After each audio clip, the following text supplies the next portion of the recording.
I ran into somebody that I knew, and he was like, you want to smoke some? And I was like, yes, I do. You know, when you get older, you buy in bulk. Can't believe you got shot in the back of the head and survived. It was 6 months after I got shot that I got indicted. It's like the female version of Get Hard. I ended up with 9 years. Did you get yourself a prison girlfriend at all? Sabrena Collins was addicted to meth by 13, survived getting shot in the head by police during a high-speed chase, and was later sentenced to 9 years in federal prison for meth trafficking.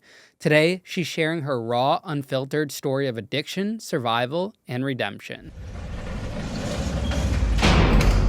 Sabrena, welcome to Locked In. I'm so glad we finally made this happen. We've been talking for a couple of years now? Yeah. It's got to be since we first connected on TikTok. 3 years, maybe? Yeah, because I don't follow too many people, and you your stuff always pops up. I think you were one of the first female really? ones. Yeah, I think so. I mean, there was Marcy, there was a couple, but early. It's been early in my TikTok page too. Yeah. Probably the first couple 100,000. Well, you reached out to me, but I was still in home confinement. I remember. I couldn't do anything. Yeah, and you and JD would talk. JD would say, you got to get her on the show. I'm like, I reached out, but she's on home confinement.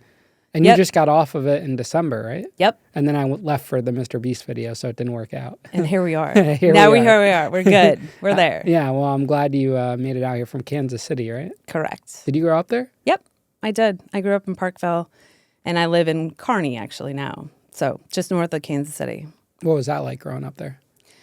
Normal. Just normal, nice, middle class, great parents. They're still married, actually. Just super cool. I showed horses for years. I started showing horses when I was 10. And I had horrible body dysmorphia. I was positive that I looked fat at all times.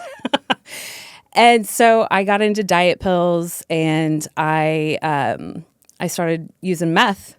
Went straight to the meth because I was like, somebody was like, hey, instead of these diet pills, you should try this. And I'm like, okay. That's wild. Yeah. Just rip the Band-Aid off. Don't need weed, don't need anything. Let's just go straight for the meth. I'm surprised they didn't even recommend cocaine or... No, not even that.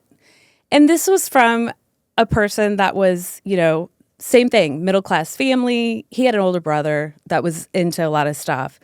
But, it was weird because it wasn't like I was doing it and partying. I was using it to, I would smoke it, and then I'd go run 10 miles. I would stay up and do 1,000 sit-ups, and then I lettered in academics. I was a nerd, but I was high. So I was self-medicating. It was more like a self-medicating situation more than it was like a partying situation. And I didn't use it with other people because I didn't want anybody to tell that I was using it, and then I would have to stop. You know how high school is. Everybody's going to talk. So even then I was like, nah, I'm just going to live this double life. This is comfortable.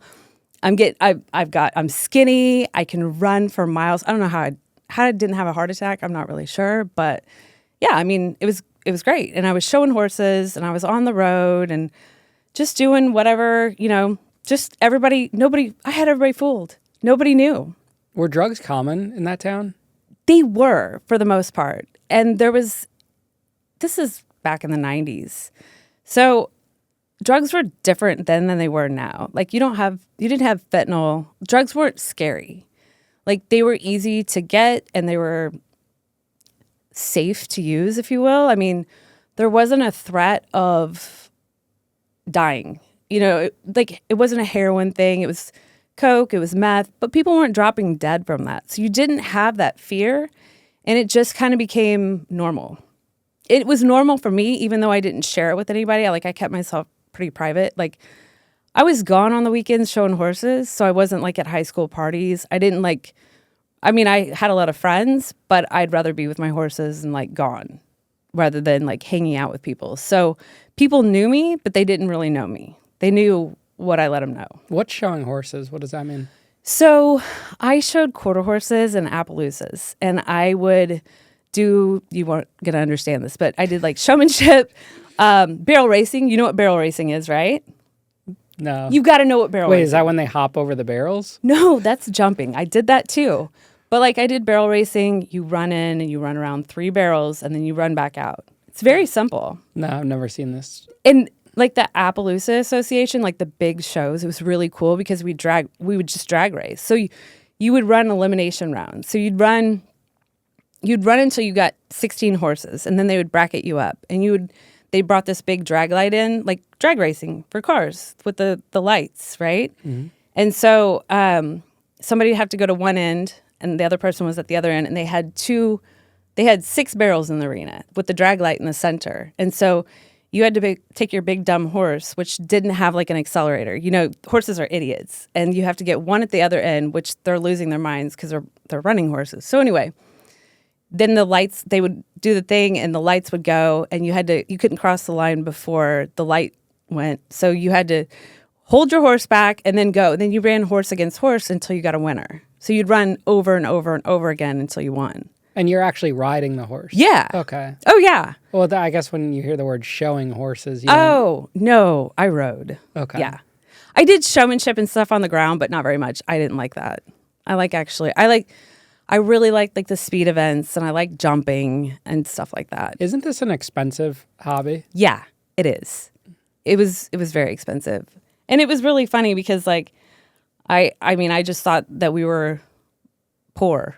My mom was really funny because she's like very, frugal with everything. And she's like, oh, we're so poor, And I bought into this for quite some time, and we weren't rich, but one day I was talking to somebody, I was like, oh, we don't have any money. And they're like, you have 4 horses that are boarded and you show every weekend with custom clothes. I don't think you guys are doing too bad.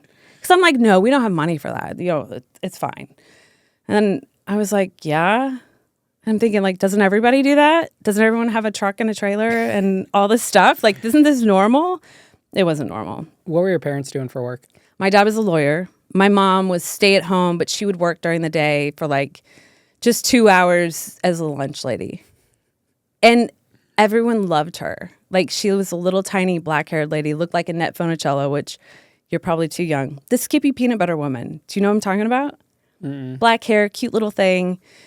So she passed out napkins for 2 hours a day. But she made it fun, and she would draw on the napkins for people. So everybody that went to that school loved her. Just absolutely adored her. So anywhere we'd go, everyone knew my mom, and they were just like, oh, I love your... To this day, people are like, I just had a friend reach out to me just recently. He's like, I had a crush on your mom since I was 7.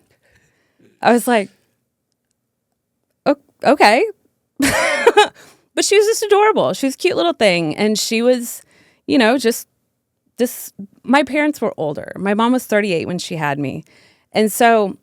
I think when you have older parents, they just get blinders. I think they pass them out at the hospital. Here's a set of blinders for you, because I think they just thought I was crazy and maybe had some mental instability. Because when you're using drugs, you're gonna snap out at some point. You're gonna be hungry. You're gonna snap out. You're gonna do weird things, and I did that. But I had the lower half of the house, and so I'd be down there all night long doing crunches, doing whatever, working out, doing my homework, because I was into school. I liked school. And so because I was doing well in school, nobody really thought to question what I was doing. I rode horses every day after school. I did well with showing and everything. I worked really, really hard with them. I had 4 horses and I'd go work them. My work ethic with the animals was insane. I was all in. I loved it. It was my passion. What kind of attorney was your dad? He did a lot of personal injury stuff for quite some time, but then he eventually evolved into doing estate stuff and things like that. He's actually the oldest practicing attorney in Platte County. He's still practicing. He's still practicing. He's 80. Good for him. Yeah, he's awesome. And he works super hard. He comes up to my house on the weekend and gardens and does all kinds of stuff. And so, yeah, he's awesome. But he's still kicking it. My mom's 85, and she still is doing her water aerobics every single day. Yeah, just doing the damn thing. So they're still healthy and still doing... I put them through hell. I ain't going to lie. I put those people through some hell. And they were awesome, and they were supportive. And, as I got older... I had a friend, come to my parents, and they're like, she's got a drug problem. My parents were like, what? They didn't listen. And I was like, they're stupid. I just take diet pills. You know what I mean? So what? I take some diet pills. It's no big deal. It's over the counter. And then I had a friend, his dad was a cop. And one of my horses was colicking. So if a horse cannot shit, they can't throw up. And it's a whole thing. Their stomachs can flip. And so I had been up at the barn walking this horse for hours. You have to walk them. You have to make them walk. If they lay down, they're done. It's a really serious situation. And so I'd been up there for hours, and the vet was like, okay, I think we're good. I think we're in the clear. Everything's fine. So I had went to my friend's house, and his dad and his family had a whole intervention. And I was like, today? I'd been up there since like 6 a.m. You know what I mean? I'm like, we're going to do this right now? Like, are you serious? And then right then my dad called, and he was like, I need you to meet me on Front Street. I have the horse in the trailer. He's sedated. We've got to go. So we had to drive 3 hours to get to Columbia to take him to the university vet because it's a big surgery and you have to have a big surgery center to do it. So my friend's dad, the cop, drove me to Front Street to deliver me to my dad. And he opens up the door of the truck and he's like, she has something to tell you and you have a long ride. Do not let her out of this car until she tells you. And I'm like, oh, shit. You know what I mean? I'm like, oh, my God. Again, this has been like the longest day of my life. I'm like, I cannot believe this is happening. Now I'm going to be stuck in this truck with my dad for 3 hours with the horse in the back that's possibly, I mean, if they go down in the trailer, you have to put them down. That's done. So it's a little bit of a stressful situation. So we're driving along. My dad's just so chill about everything. Like, he doesn't get upset about, he's got the disappointed dad look down to like a science. You know, he doesn't even have to say anything. He just has to give me a look. And I'm like, oh my God, I can't believe this is happening. It's nothing, but he's got the disappointed dad look. It's amazing. So we're driving along and he's like, so what do you want to tell me? And I'm like, well, I do a lot of drugs. And he's like, okay. He's like, I said, I do a lot of drugs. Basically every way that you can do them and as much as I can. And he's like, huh. I just thought maybe you were crazy. I swear to you. It was just like that. And he's like, so what do you want to do? And I was like, well, I mean, I guess I'll go to rehab. And I hear Baptist has really good ice cream. And he's like, do you want to go there? And I'm like, okay. And I'm like, this is literally how the conversation goes. We go on to Columbia, we get the horse surgery, we do all that. We're there until the next day. And then the horse had to stay there for a month because you can't move them because their guts can come back out. Because we watched the whole surgery. They shave their belly. They back them into a chute. They give them a shot. It makes the horse sit down and then the wall drops down. And then they put these boots on them with a hook. And then this thing comes in and picks the hook up and takes them into the surgery. And they cut them open and take their entire intestine out. So this is what we watched. This is all unfolding after this big, admission. And I'm trying to think how old I was. I kind of like a lot of this period of time is kind of sketchy in my brain. I'm like, I'm not sure if I was like 19. I think I was around 19. We'll say 19. So, and I graduated, I lettered in academics in high school. So again, another reason not to think anything of anything. If kids doing good, seems like they are hardworking and they're doing what they're supposed to be doing, you don't question anything. You don't look any further than that. At least back then you didn't. So anyway, we go to Columbia, we come back. And at this point, I am shooting at meth. Like that, when I said I do it every way that I can, I had gotten into shooting up. And I was with a guy that was doing the shot. He was mixing the shots up for me. And I didn't know how to shoot myself up. I would have to have him do it for me. I wouldn't take that step. And so this was on like a Thursday. And so Friday was the horse surgery. Come back Saturday. My dad's like, we'll go to Baptist on Monday. We'll check you in on Monday. And I'm like, okay, that's fine. And by like Saturday afternoon, I'm in my bed and I am miserable. I feel like a truck has hit me because now I'm sobering up and I'm coming off of everything. And I had come off meth before, but I guess I hadn't come off like from the shooting up. I had periods of time where I didn't do it, but this was different. Like this was really interesting, different because I started hallucinating really bad. Like I remember like army crawling to the bathroom. And I mean, I was sick as a dog. I was really, really ill. And I was like, God, this is very strange. And by Sunday, I had a friend call me and he's like, I have to tell you something. And I'm like, okay. He's like, you have been getting heroin and meth in your shots. It's not just meth. It's got heroin in it too. He was giving me this so I would be super hooked and I could never go anywhere else to get meth because it would never work for me the same way as this. And I had become physically addicted to it. So I went through this whole detox throughout the whole weekend by myself. By Monday morning, we went to Baptist, and I didn't tell my parents. I didn't go upstairs and tell them. They had no idea. They were like, do you need anything? Is everything okay? I'm like, yeah, I feel great. This is fine. Everything's fine. I don't ever admit to, like, if I'm in pain or something, like, it's going to take a lot for me to be like, yeah, I need help, or I hurt, or something's wrong. It's going to take me a really long time to tell anybody anything. So they had no idea what I'd been through.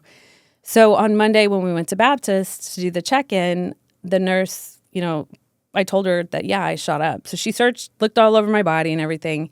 And I told her what my friend had told me. And then I told her my symptoms of everything that had happened over the weekend. And she's like, I cannot believe you detoxed yourself. And I was like, what's the alternative? Like, what do you want me to do here? She's like, well, generally we would, admit you and keep you in here. But because you detoxed yourself, all we can do is an outpatient. And I'm like, okay, cool.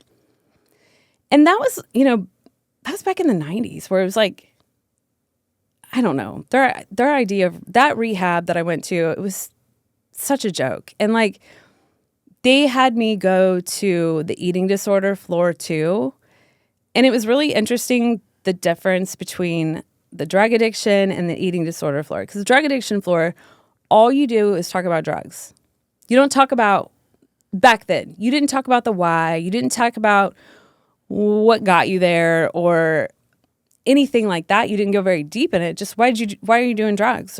Don't do drugs. You shouldn't do drugs. Just say no. You know how well that works. But so then on the eating disorder floor, it was different, where they approached it as, let's talk about like what triggered this. Let's talk about, what led you to that, like what transpired, what happened in your life. And it's not like they had ho-hos hanging from the ceiling. We didn't talk about, treats all day long, which I thought was really interesting, because then I'd go back down to the drug rehab floor and all they did was talk about drugs. And I'm like, does anyone else see how this is a problem? Like, just curious. So I did my 30 days and I was like, see you later. And I was like, whatever, this is so stupid. So I went back to using drugs, not like I was, not with the guy that was, giving me additional heroin and stuff like that. And I know it sounds stupid. Like, you're like, how would you not know that? But if you're not mixing up your shots and you're not administering the drugs yourself, you have no idea what somebody's putting in it. And I think that today that makes it even scarier. But back then, you weren't going to die. You might get real high and you might have a hard time coming off of it, but you weren't going to die. And so anyway, I didn't have any fear of drugs. That's a common denominator in my life. So I don't have a whole lot of fear. And so I went back to using drugs, but not quite like I had been. But I was in college and I did fine in college. I actually went to law school for a year. And when I got into law school, I quit using drugs. I'm like, all right, I'm done with everything. I'm done. Like, no more playing around, no more cocaine on the weekends. No, I'm done. And so that's really not the time to try to come off drugs and get clean after years of use. Because first of all, law school sucks. Second of all, mentally, you're not stable. So I started having panic attacks, which for somebody like me is really hard to admit. Be like, I literally have to pull over on the side of the road and just wait until they would pass. And I was like, I think I might be dying. I'm not really sure. But of course I didn't tell anybody. And then eventually I told my dad, I was like, I don't think this is for me. And he's like, oh, thank God. I'm like, what?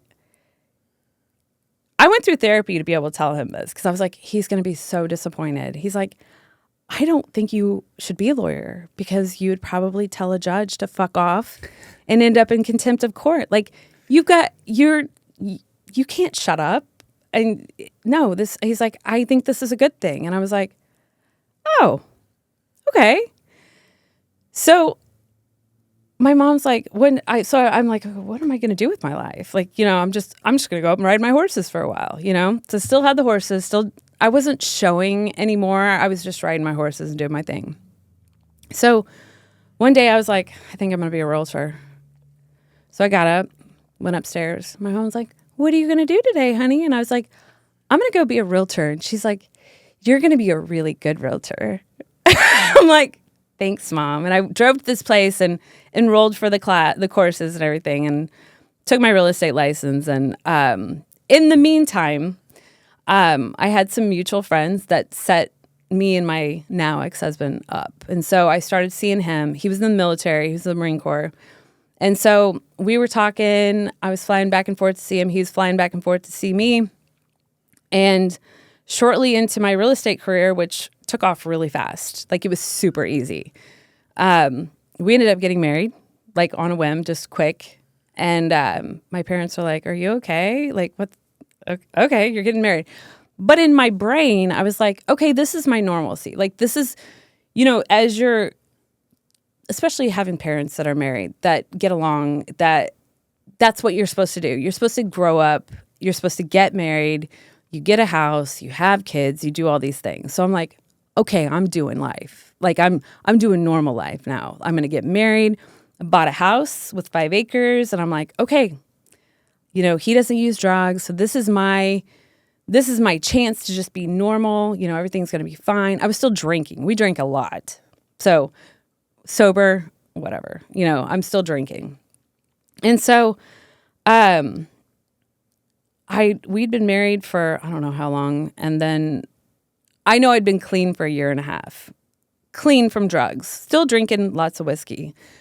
And then I ended up pregnant and I'm like, it was right around the time that I was thinking maybe a divorce might sound more fun. And I went and told my dad and he's like, oh, this is so exciting. And I was like, yeah, okay, yeah. This is normal. This is what normal people do, right? And so anyway, I got into, I did the pregnancy thing, which that's another thing that's always been interesting to me because people are like, oh, it's so beautiful being pregnant and everything's so wonderful. Bullshit. It was awful. It was the worst. I mean, I don't know. I think that there's a lot of women that are like, oh, this is fantastic. Maybe their bodies are correct. I was on bed rest for like 2 months and even longer than that. I was sick the whole time. I was like, I hated my husband. I was like, this is pure hell. Yeah, it sounds pretty miserable to me. Yeah. When I see people talk about how great it is, and yeah. It doesn't sound appealing. No. I mean, it has a good outcome, but not, and maybe the early stages of pregnancy, but I don't know. And it affects your career. It affects everything. It affects everything, and it's disgusting. I'm going to tell you right now, pregnancy was absolutely repulsive. It was gross. Like, your body does weird things. Just going to say that. But, I mean, in my head, I was like, I'm one and done. This is my one and only time. I'm going to get through this. I'm going to have this baby. This is going to be, this will be over, and then I'm done. And when I had the first sonogram, I was like, okay, how can I sign up for a C-section? And they're like, you can't sign up for a C-section. I'm like, what do you mean? Like, why not? Like, I could have a plastic surgeon, maybe a little nip tuck, In my mind, this is how this should work. Like, why wouldn't it be this way? Just get it cut out, do your thing. I wasn't trying to do the maternal, let's go through however long of, suffering through a birth. No, just take her out. So anyway, the doctor was like, absolutely not. So then I kept coming up with like things. I was like, I can't even remember what all I said. I went in there one day. I was like, I have to have a C-section because I came up with some bullshit excuse. And he's like, you're going to have this baby. You're going to be fine. And I'm like, whatever. And I just kept arguing with him about it. Like throughout the whole thing, every time I saw him, I'm like, come on, just set this appointment. Let's just cut this kid out, call it a day. Just give me what I want. And so my placenta ended up rupturing. I was bleeding to death internally. And here comes this doctor. And he's like, well, I guess you got your wish, huh? Because we're gonna do a C-section right now. And so then I have this baby, this amazing baby. Like she was the best baby. Like just slept through the night right off the bat. Just easy as could be. Content, happy at all times. And I was bed rested again after I had her because my blood pressure was so high. I gained like 80 pounds with my pregnancy. There was nothing cute about my pregnancy. I'm just like, oh God, that was awful. But I have this great kid. She's awesome. And so yeah, I mean, and at that point, my husband was not doing anything. And I was like, well, I guess he was working, but he was working but it really wasn't paying the bills. And I was like, I got to get my ass back up. We got to get going, kid. So I threw her in a pumpkin seat and off we went showing houses. So she showed so many houses as a small child. It was really funny because when she got to be like 18 months old, like she walked when she was 7 months, she took her first steps. And then it was really creepy. So she didn't do it anymore. And I was kind of glad because I was like, this is too soon. So at 9 months, she started walking, was talking right off the bat. So when she was like 18 months old, it was hilarious because I'm showing this house and she walks in, she's got this little dress on. She always loved to wear dresses. And she's like, what beautiful cabinets these are.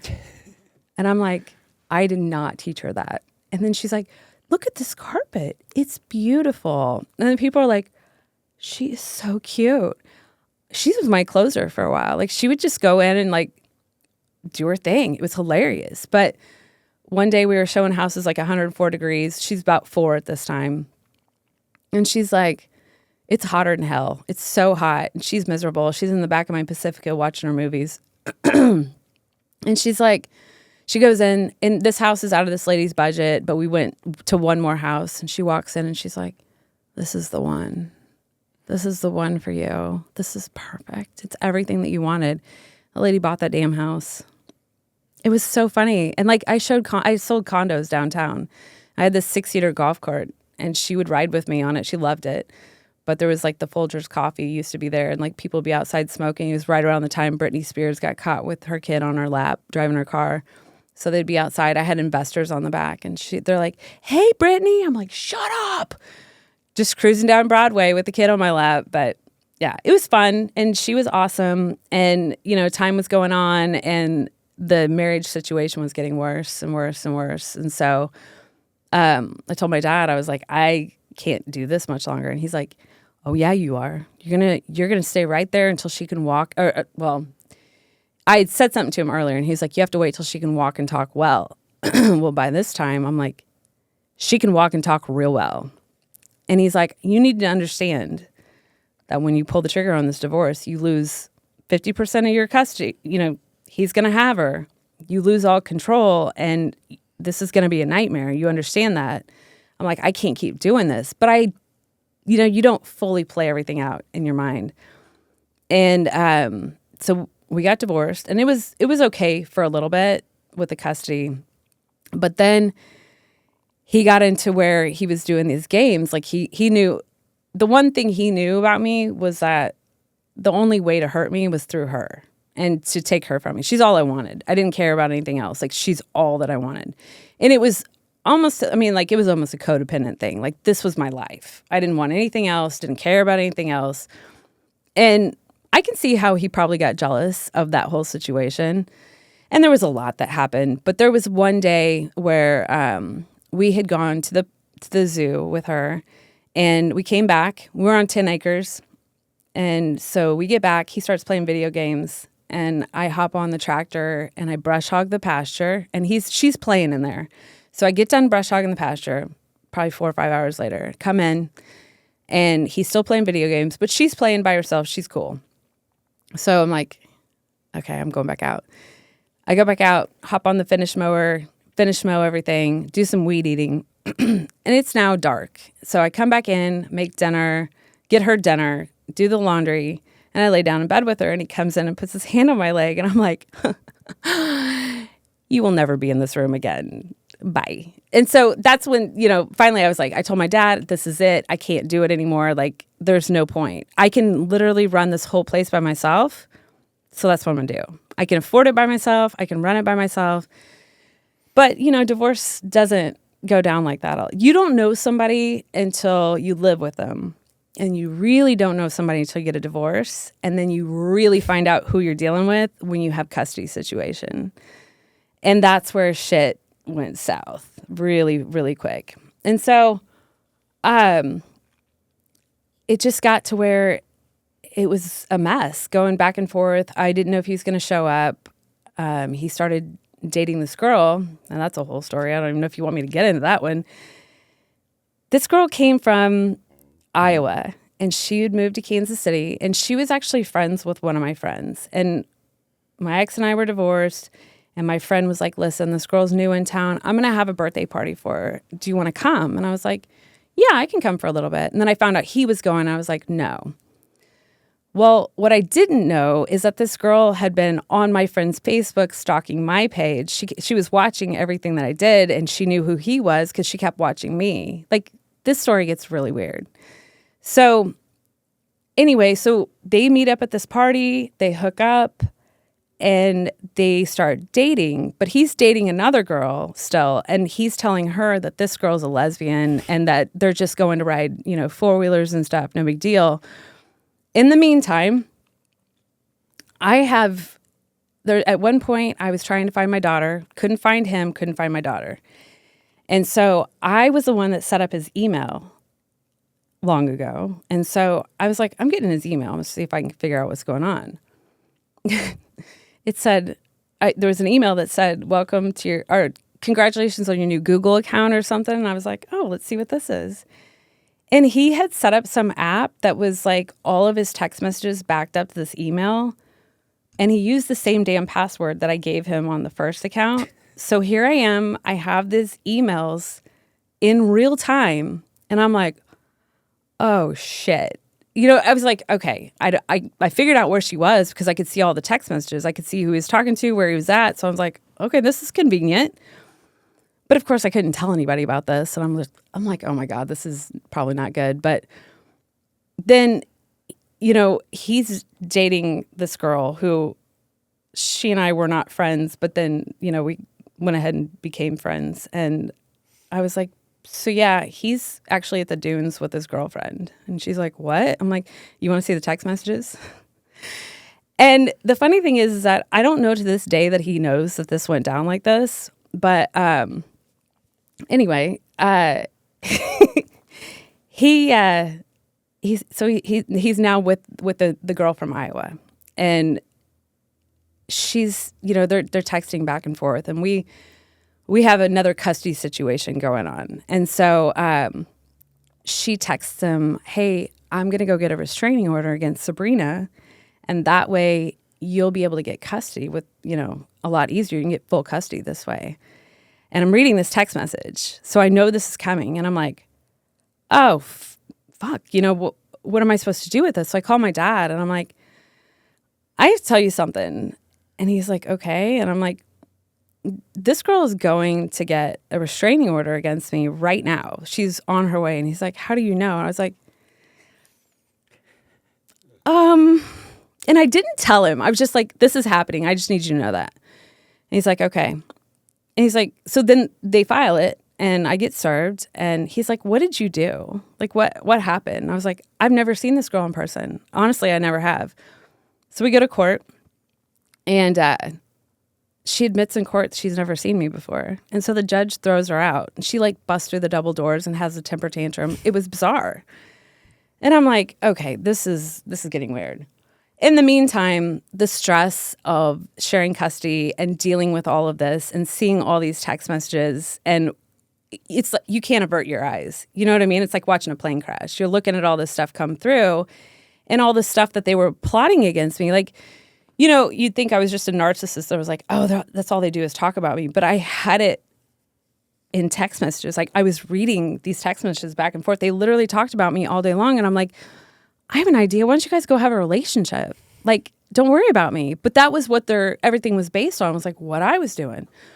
And so anyway, she continued to try to file restraining orders. And it got so bad that the judge was like, I'm going to give Miss Morgan something she didn't even ask for. I was like, wonder what I'm going to get. He's like, I'm going to give her a restraining order against you. So if you're at the soccer games and her daughter's there, you're going to get up and you're going to get your keys and you're going to leave. And he called my ex-husband up there. He's like, you need to step in. Like, this is the mother of your child. Like, you're going to have to do something here.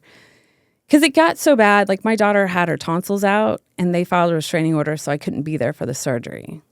And so I was really losing my mind. Like it got to where I couldn't take it anymore. And so I went to the doctor and I got some Adderall and I got Xanax. And then, of course, as somebody that was an ex-meth user, I was like, oh, this is not cutting it. And so I hopped back in it. I ran into somebody that I knew and he was like, you want to smoke some? And I was like, yes, I do. And the next thing I know, I am, when you get older, you buy in bulk. You know what I mean? Like, you're not just going to have a little bit. Like Zens. I've got a whole roll. I don't just go get one. I'm going to have as many as I want. I'm always going to have them because that's what I do. It's like going to Costco or BJ's. Exactly. And so that was my mentality. I was like, well, I'm just going to go buy, an ounce to start, whatever. And then, of course, it gets out of control. And then the next thing I know, I'm getting it for other people. And then I'm finding myself further and further up the food chain. But then I'm dealing, I've got my daughter every other week at this point. And I'm spiraling. I'm spiraling mentally because of that. And I'm spiraling mentally because I am self-destructing to the point of I didn't want to live anymore. Like I was over it. I loved my daughter. But at the same time, I also felt like it was more of a detriment, me being in her life. Because here she has what appeared to be this family. She's got a stepmom, she's got a dad, she's got her mom losing her mind. And I'm like, this isn't, it's not good for her. But I mean, of course I wanted her. And so I just got worse and worse, spiraling. And I can't tell you how many times I had a gun in my mouth. I'm thinking, I'm just going to do this. I'm going to do the damn thing. And then I would always think to myself, I'm like, this probably won't even work. I'll probably just end up all fucked up. You know what I mean? And so, and it's taken me a long time to admit how suicidal I truly was. Like I was bad. And so, I'm selling a lot of drugs, but I'm not out and about. I'm pretty recluse and I'm selective about who I'm dealing with. And there's a guy that, he doesn't know for sure what's going on, but he's trying to date me. And I'm like, no, I'm cool. And then he's like, hey, let's do some business. And I'm like, I don't do that. I don't know what you're talking about. And so he gets mad. He starts sending me text messages of all the things that he's going to tell the feds that I'm doing and all the drugs that I've sold him. And I'm like, this motherfucker. I'm like, okay, well, I'd been to law school for a year. You know what I mean? Like in law school and normal people land, that's just hearsay. Who's going to talk? Who's going to look at that? 3 days after I get those text messages, I had bought this truck. The 4-wheel drive was out. A guy that I knew that could work on it came over to work on the 4-wheel drive. It was snowy. It was icy. And it was it's midnight in the country. And so he's like, you want to test drive this thing really quickly? And I'm like, yeah, let's run it down the street. We were a mile from my house and there's nothing going on out there. And the cops pulled up and he's like, I'm wanted. I was like, yeah. And I knew he was wanted. I mean, I'd been in a high-speed chase with him before. It wasn't the first time. And I'm like, well, fuck it, go. You know what I mean? Because at this point, when you don't give a fuck and there's just not much to lose, you're like, fuck it, let's go. And the 4-wheel drive's not working. I had changed out the wheels and tires because I wanted the pretty ones and they were not good for snow and ice. And so he takes off and the cop doesn't chase him. And we go up over the hill and there's cops everywhere and they've got the stop sticks they throw out. not well, by the way, because they didn't get him out very far. In fact, one of my neighbors has them as like a souvenir. Yeah, he still has them. He's like, hey, I got those stop sticks still from that night, you know? Anyway, so to make a long story short, we're it's like the weirdest chase you've ever been in your life because nobody's really chasing us. There's not anybody rolling up on us, and we're just kind of going along. He takes a turn, and I'm like, I don't think this street goes through. I've always had a rule. You never turn around in a high-speed chase. But it was like, it was kind of, my head, it was kind of weird because I was like, this isn't really high speed, you know? So he turns around. And when he turns around, he pops over the hill, and there's a cop car off in the side, and he's out of the car, and he's aiming a gun, and he shoots 5 shots in the front of the car. When you're on the receiving end, you don't hear it. But I could see the gun firing, and I was like, holy shit. But he looked to see where I was. As the vehicle goes by, he shoots 5 times at the back of my head. And I'm like, and I felt it. Like I felt, there was bullets flying past my head into my dash. And then I felt one go into my head. And I'm like, oh, fuck. But I'm not a big reactive person. So I'm just like, yeah, this sucks. It's not all the way through. I could feel the bullet. I could smell it. I could smell my head burning and my hair burning. And so the guy driving was like, oh my God, I got to get you to the hospital. I'm like, you're not getting me anywhere. Just stop. I'm going to hop out. He's like, what? I'm like, just go. Just take off. You're good. You go. And he's like, I got to get you to the hospital. I'm like, you're not going to get me anywhere. So I'm out. I jump out, slam the door. I was like, see you later. And I've got like a couple minutes before like all the cops rolled up on me, and I'm just standing there and it's snowing. I got blood pouring everywhere. I've got this thing in the back of my head. It didn't hurt. It just smelled bad more than anything. And my vision was kind of getting messed up. And I was like, oh, this sucks. But like there was something in my head that was like, you going to fight for this yet? You know what I mean? Like, and I can't really quite explain it. It's just one of those things. You're like, are you going to fight for this yet? And I'm like, but all you got to say to me is you want to fight? Fight? Absolutely. And so it was kind of an interesting moment. And then all the cops rolled up. And then, of course, I started shit because I'm like, oh, so you shoot the passenger in the back of the head? Is that your policy? Is that your written policy? Like, that's how you do things? And I'm yelling at all these guys, and they're trying to put like a maxi pad on the back of my head. They don't know what to do because I don't think I'm supposed to be alive. And the one cop is like, well, can I pat you down? I'm like, oh, yeah, sure. So I'm finger painting in my own blood on the top of this cop car. God help me if I ever see that video. But why would they pat you down while you have a bullet in your head? Here's the funny thing. They said that we had shot at them.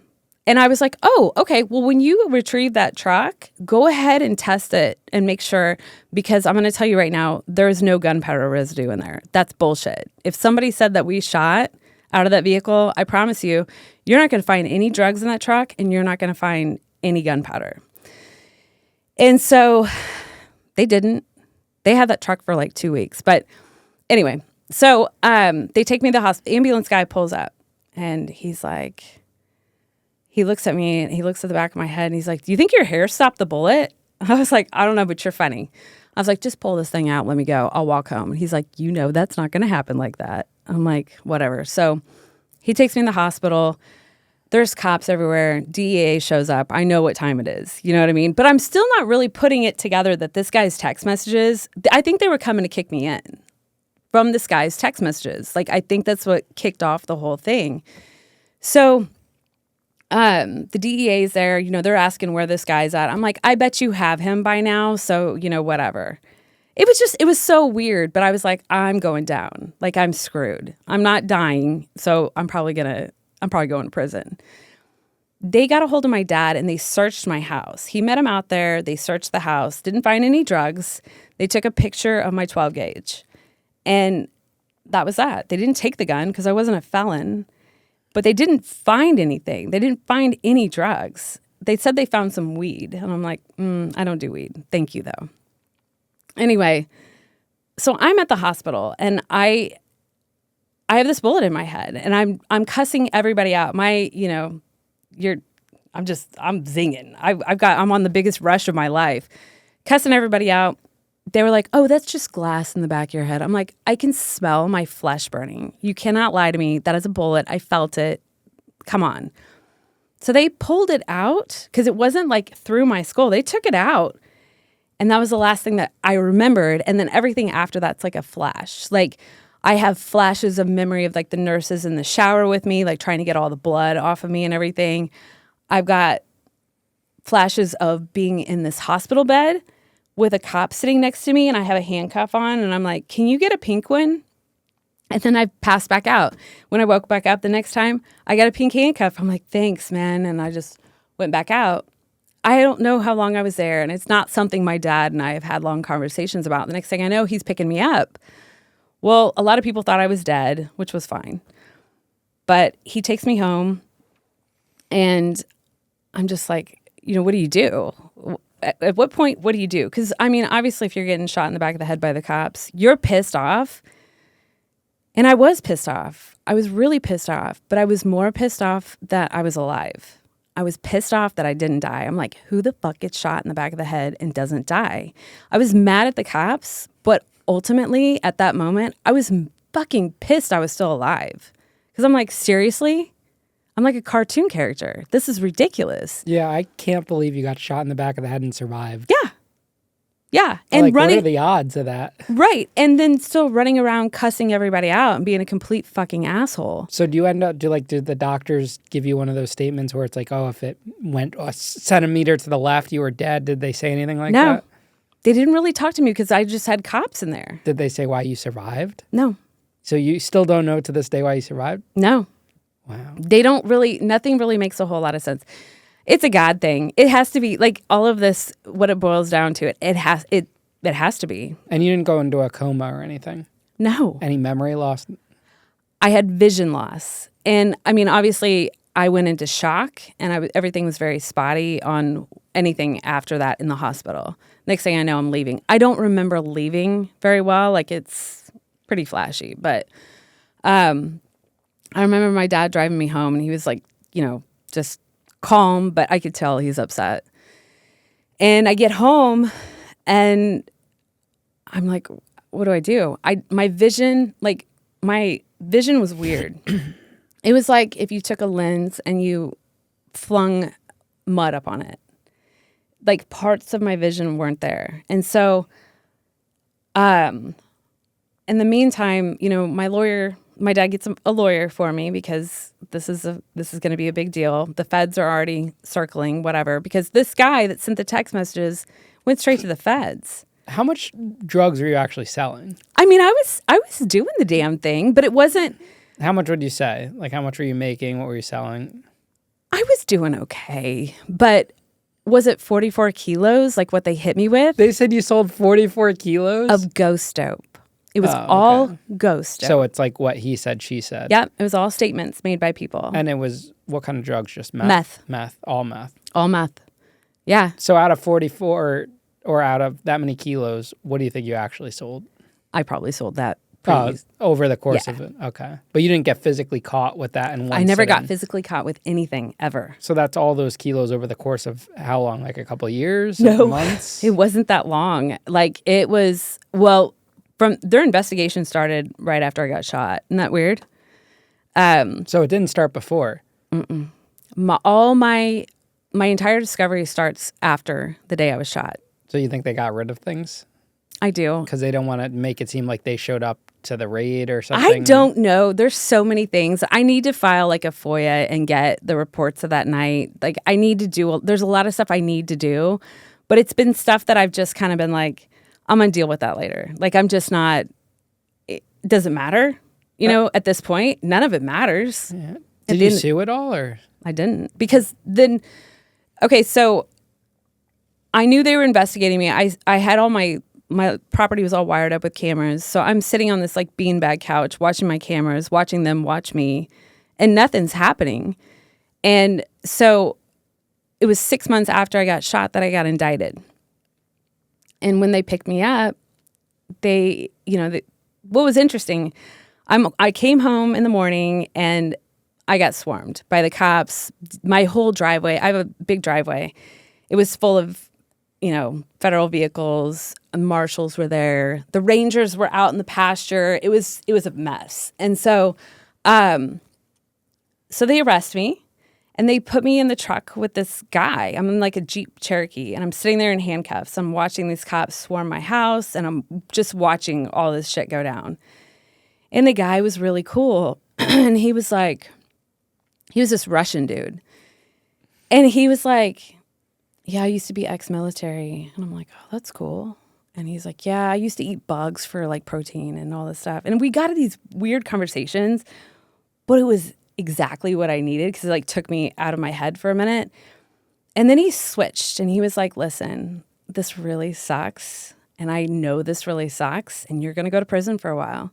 He's like, but I need you to look at this from a different perspective. One, in that you were never going to be able to get out of your lifestyle that you were in. Like, there's no way you could have gotten out by where you were at. You couldn't have done it. And he's like, this is the one thing that could possibly extract you from this. And if you look at it with a perspective of this is an opportunity, yep, it sucks, but this is an opportunity. He's like, this is a huge opportunity for you. And he's like, you seem like a nice person. He's like, why don't, this can be the time you change your life. And I'm like, it was, in my 48 years on this earth, that is the most powerful conversation that I've ever had. And for somebody that hates cops and got shot by the cops, to sit there and listen to a cop actually get through to me in a way that nobody ever had reached me before, I was like, holy shit. But he drove me to the courthouse, but he didn't know where he was going. And this was his last day. He told me this was his last arrest. He was retiring after this day. And I'm like, there were so many times during this thing that I was like, am I being punked? Like, what's happening? And he was like, I don't remember all the things that he said, but he was so hopeful and like really helped me see a different perspective that I would not have seen at that, maybe ever. So it changed my life. And I'm like, son of a bitch, there's a good cop. You know what I mean?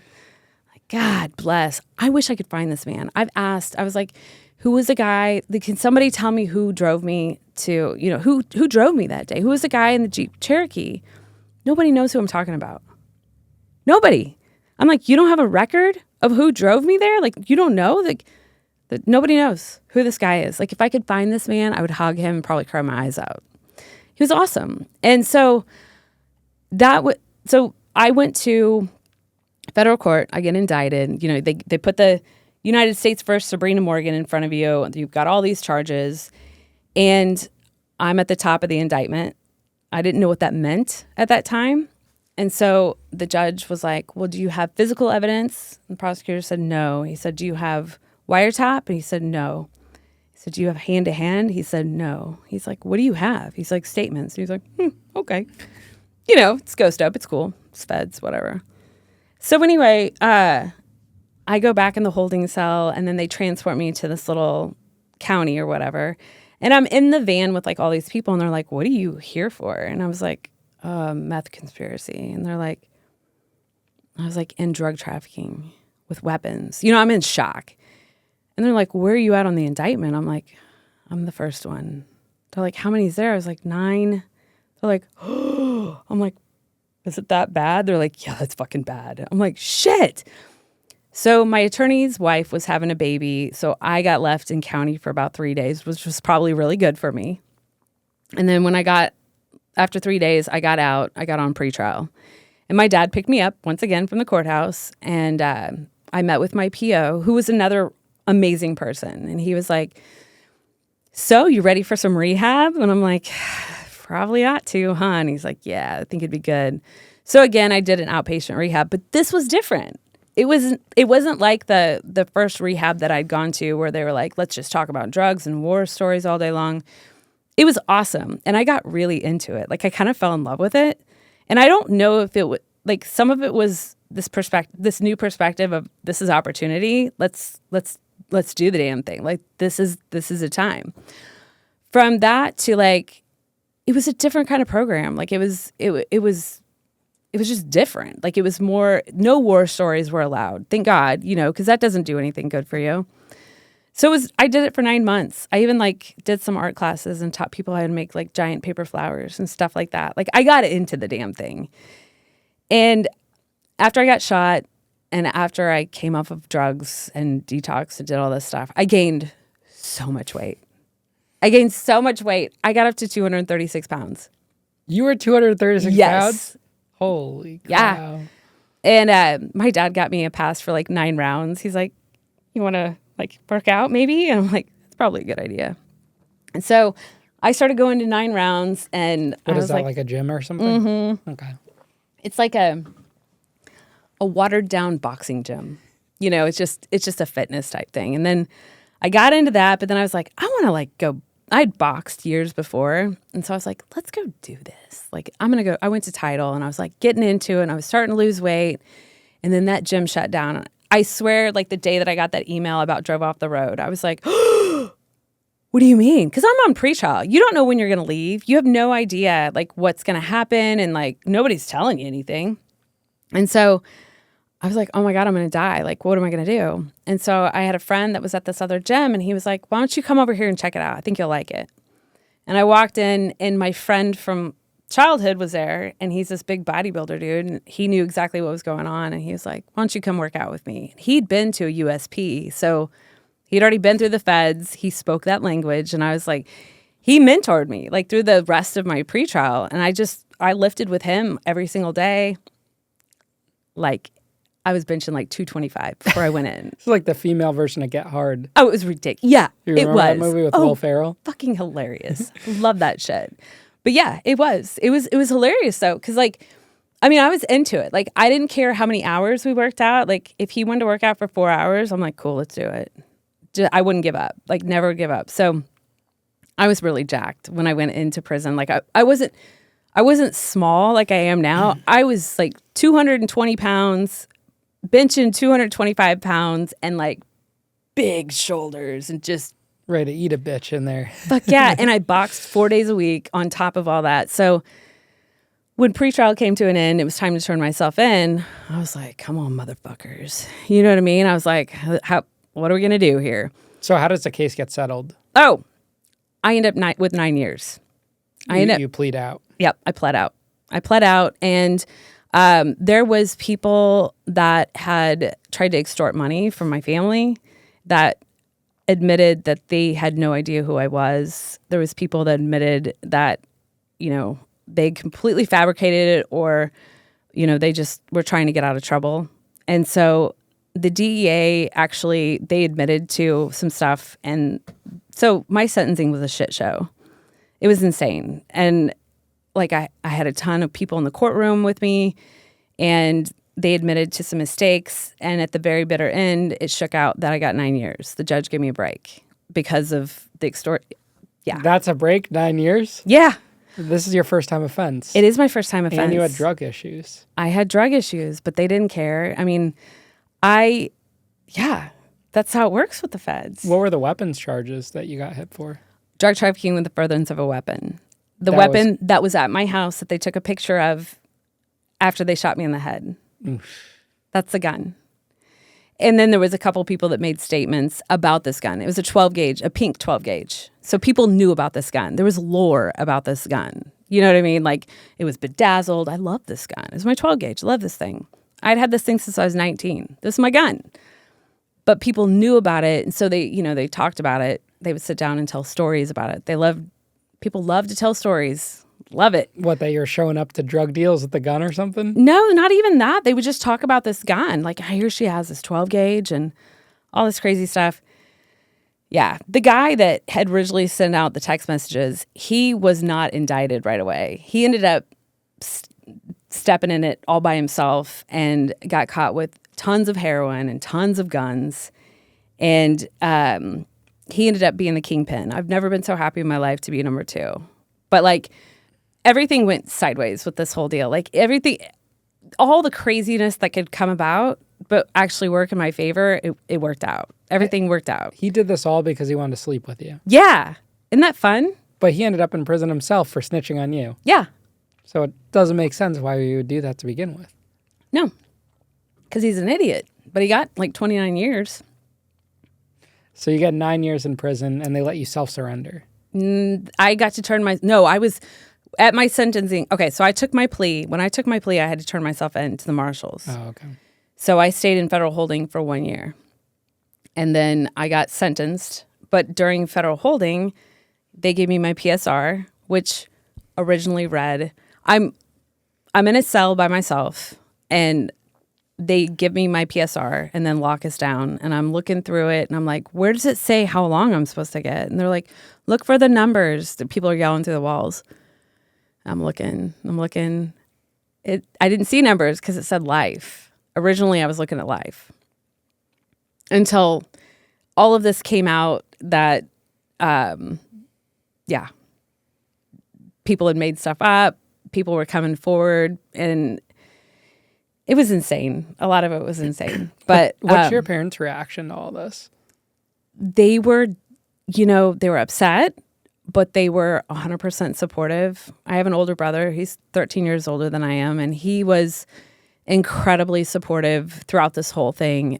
So I had wonderful family support. My daughter, I was able to see her, that's the weird thing. So during pretrial, after I get shot in the head, actually a couple days after I got shot in the head, I had to go see the guardian ad litem because obviously my ex-husband filed for custody. So I go there with my head stapled shut, and I'm like, yeah. So I got shot in the back of the head, and I really can't do this right now. Like, I don't know what to say to you. But they let me keep custody of this child. I had her at my parents' house. So I had her 50% on, a week on, week off. And they allowed me to keep this custody arrangement as long as we were at my parents' house. Okay, cool. Whatever. But I look back on some of this stuff, and I'm like, you guys are a bunch of fucking idiots. Like, that's the time you take that kid. You get her the fuck away from that person. Like, come on. I had no business being around that kid. And I mean, I'm glad I got to be around her. I wouldn't trade that for the world. But at the same time, like, nobody was doing her any favors. And here her mom is like on the news, and, all of this stuff she's going through with her dad, hearing everything at her dad's house, and then going to school. Teachers treated her differently. Mom's going to prison, so obviously you're going to go to prison. Parents talked, so of course kids talked, and she was kind of bullied and treated badly. But she rode through that thing like a straight gangster. Like, she's always been my ride or die. Like, that's my little gangster girl, boy, I'll tell you what. She was just loving and supportive and just adapted to everything that was going on. Hey, we got to be at Grandma and Grandpa's house when I have you. Okay. I mean, she was so smart, and she knew everything. She knew what was going on. I didn't sit her down and be like, hey, let me tell you about your mom. Didn't do all that. But I was just like, I just tried to love her through it the best that I could, which I don't think at the time was very good. I mean, I was mentally unstable, and I mean, thank God for my parents, because they were 100% on our side, obviously, but that was horrible. The pretrial and watching her, and I remember smelling her head at night, and I'm like, how am I going to leave this child? This is awful. And going back, before I turned myself in, the night before I took my plea, I was at my attorney's office, and she was with me. And I remember looking at her through this glass door, and I was talking to my attorney's assistant, and I was like, how do I leave her? Like, how do I do this? How do I tell her? And she's like, she was 12. She's like, you see that sweet little girl out there right now? I said, yeah. She said, she's about to be a teenager. And what's going to happen is you're going to go to prison, and you're going to miss all the terrible years. And then you're going to come back and be the hero. And I'm like, yeah, I don't see it like that. She was right. I did. I missed all the bad stuff. Came back to this well-developed kid. I'm like, oh, okay, cool. But she was crazy. In the morning when I was getting ready to tell her, that I had to leave for prison, I was like, hey, I got to talk to you. Because I did, how do you tell a kid? How do you tell a 12-year-old, I'm going to be gone? I have no idea how long I'm going. Because in the feds, before you get your sentence, if you're going in and turn yourself in when you take your plea, you don't know. You have no idea. And I'm like, I don't know how long I'm going to be gone. And this kid did not shed a tear. She hugged me and she said, I love you. And I'm like, okay, I have to walk away now. And I get upstairs and I hug my mom. She's bawling. My dad gets me in the car and he's like, this is how this is going to go. We're going to get there. You're going to take your plea. You're going to hug me. We're not crying. And then I'm going to leave and you're going to turn yourself in. I'm like, okay. He was like the coach, right? And I'm like, okay. So that's how that all went down. Turn myself in, go into federal holding. And it was, you go in and you're just like, I don't know what the fuck's going to happen. You have no idea what you're doing, what's going to happen, what you're going to encounter. I mean, I'd been in that county for like 3 days. So that's all I had to compare it to. I was like, oh shit, this is going to suck. So I go to CCA in Leavenworth and it was this giant building. And I'm just like, let me back up. So my doctor had prescribed me Ativans. And so before I walked in and turned myself to the marshals, I took a couple of those. And I was like, hey, the prescription. The doctor gave them to me, told me to take them as needed. I'm cool. Here I go. So I take 2, go in. I slept through everything. I slept through like 3 days, could care less. They were like, hey, we'll get to you in a little bit. I think I sat in the room waiting for like intake for like 6 hours, could care less. I'm like, whatever. So I get into the intake cell and I'm in there with one of my co-defendants who has these weird lumps on her head, like these giant horns on her head. And I'm like, what the fuck is going on? And this lady was like at the bottom of my indictment and she was clearly very nervous to be in there with me. And so I think it was about 2 days into it, she started hitting the button and telling me I was going to kill her. I swear I didn't say anything to her. I didn't do anything. I might have looked at her crazy, but I was looking at her head. She had these fucking weird lumps on her head. And I'm like, I couldn't stop. I couldn't avert my eyes. I could not look at it. I was just like, what the fuck? So I think I was looking at the back of her. Like I kept looking at her. I wasn't looking at her crazy. I was trying to figure out if I could pop them. I really wanted to pop them so bad. And I'm just like, anyway, so apparently I looked crazy. And so they separated us. And then I ended up in a cell by myself for a year, which was fine. That's what I wanted. But anyway, so yeah, got my sentence, 9 years. And then I was off to Pekin, Illinois for camp for what I thought was quite a long time. And I was like, when I was on Con Air, when we got to the transfer center, they were like, you're going to Pekin, Illinois satellite camp. And I was like, I don't think that's right. You go in and you've got this high level of everything and then you end up at a camp. But I mean, I was in federal holding for a year and I'd done all these classes and I worked all the jobs that I could work. So like, I don't know what was going on. Anyway, so I end up in camp and I'm there for 3 years. And then of course the pandemic takes place. What years were you at in Illinois? So I was there until 21. So from 2018 to 21. We were there at the same time, like in Illinois. So I went to MCC Chicago. You were? Yeah, in 2018. Yeah. I passed through there and then I went to Oxford, Wisconsin. Okay. And you passed through like the Illinois camps and lows to drop people off on the way to Wisconsin. Yeah. So yeah, at that time, and I did a year in Wisconsin. Okay. And we would always get the those Italian beef sandwiches from Portillo's. Yeah. In Chicago, had dropped off to us. Did you really? Yeah, people would sneak them in at the camp. So the women's camp is really boring. and that's always been the funny thing. Like I hear all these crazy prison stories from these women that are like, oh my God, it's so crazy. And I'm like, this place was like watching paint dry. Like literally it's a bunch of old ladies crocheting and, really peaceful people just really not doing much. We didn't have anything brought in. I think 2 people had cell phones. They got busted because women can't keep their mouths shut. And so, if somebody's on the phone, they're like, yeah, I got a cell phone. What the fuck is wrong with you? Like, why are you on the phone that they listen to? It's just dumb. But it was a really peaceful camp. Like, I was pretty blessed with that whole situation because, like, people were cool. And I ran the food service warehouse. So I was the inventory person. And when I first got there, it was funny because I was like, I just want to mow because I love mowing. And I was like, they were like, can you drive a tractor? I'm like, I can drive anything. What do you got? He's like, I got a 6100 with a bat wing. I said, hook me up. Let's go. So I drove this tractor. I loved it. I'd be out in the field singing to myself, just getting it, doing mowing, having a great time. And I would roll up to the food service warehouse, and the boss would be out there. And I'm like, I know you have food in there. What do you have? Bring me some snacks. So I started messing with him and asking for, I'm like, what do you have? I know you got something. Bring some stuff out here.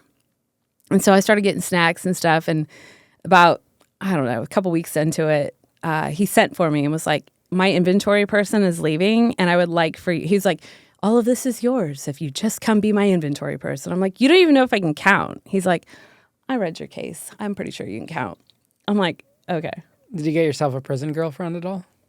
I didn't. Did they have a lot of those there? They had some, but it was so lame. It was just like, it reminded me of like little kids in grade school, like holding hands and just passing notes and shit. And it was just always so dumb to me. I'm like, I don't, this sounds like, and you can't escape anybody.